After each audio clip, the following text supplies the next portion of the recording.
So Cory, thanks again for your partnership. And you're doing this at a time you're preparing for this huge fight, fighting for the Bantamweight World Championship, right? Yep, Bantamweight World Championship. It's kind of been a long time coming for me. I've kind of just been right on the cusp of being able to get my title shot, and a lot of it is kind of timing and luck a little bit. So I kind of lucked out with the timing and the opponent, and just kind of all of the stars kind of lined up for me a little bit. So I'll be competing in that. I'm obviously really excited for it. I'm super excited to just daydream about the surrealness of actually getting to wear the belt around my waist. Man, that's awesome. And so what are these weeks leading into this like for you? Just hardcore training and rest, diet? Where are you at? I'm pretty much a half alive person right now. With weight cutting, just kind of where I am in camp. It's tough right now, but I love it. I'm a weirdo. I really like suffering. I think that the harder you can make things on yourself sometimes, especially in this sport, the better off you're going to be. So I'm a few weeks out from my fight right now, just trying to keep my sanity and keep a positive attitude and just come in and give my best for that 1 hour that I need to be in here for. And that's what I'm doing right now, just staying really focused. Wow. Well, we've been talking and our values align so much. And I want anyone who's associated with our Ramos Law family and our extended Ramos Law family, which, man, you are now. Nice. I want them to know your values. If you could pick a few just words to describe key or core values of yours. We talked about ours earlier. Sure. What would you use for words? I believe in hard work. I believe in surrounding yourself with the right people.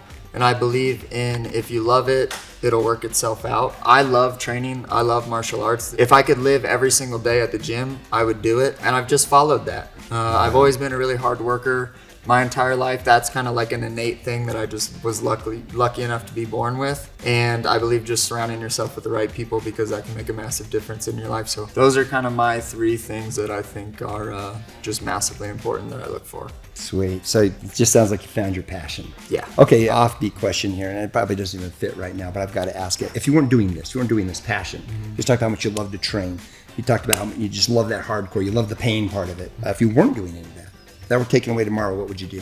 Yeah, I'm not sure. Good question. Tough one, right? I think about it all the time. I'm a creative guy, so I like doing creative things. I enjoy writing. I'm really into reading and comic books and stuff like that. So I have this like fantasy of maybe being like a famous comic book writer one day too. So I enjoy doing that. Other than that, I don't really know what I like. It's pretty much just those two things. And you just told me it sounds like you've written your first comic book. Yeah, it took me a couple years. It's kind of just, I read this in a book one time. Anytime I get stressed, I just try to really dive into doing something creative and just making something. And I just started doing that a couple of years ago, and it's kind of just turned into a really fun new hobby for myself. Wow. Okay. And outside of hobbies, we've got to share one more thing with the audience and they see this. So Cory has a degree in psychology, and I was asking him about the psychology of battle, the psychology of fighting, and how he's brought that in. And he actually steered that conversation and started telling me about helping people. And so there's this dichotomy. You come in this ring here, and the only help you're giving people is some stitches, some broken bones, maybe a knockout. Yeah. But your heart and your values and your core, one of the things you went to was, you said I want to be a social worker.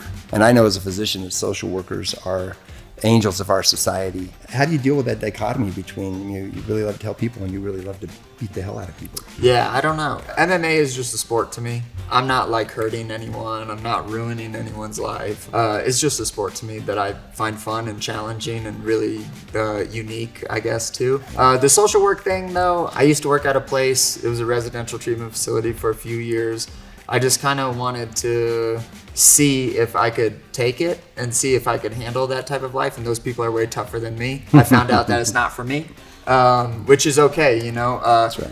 Martial arts is kind of all about bringing up the next people as well. So I get to help in my own way with a lot of the guys that I coach and do stuff like that and teach them how to teach the future people too. Yeah. It's kind of really fun being in a small martial arts community because it is so niche that I get to feel like I'm actually making some pretty solid changes and teaching people some pretty serious things in a little bit of a small world, and that just doesn't feel as big. Our values align.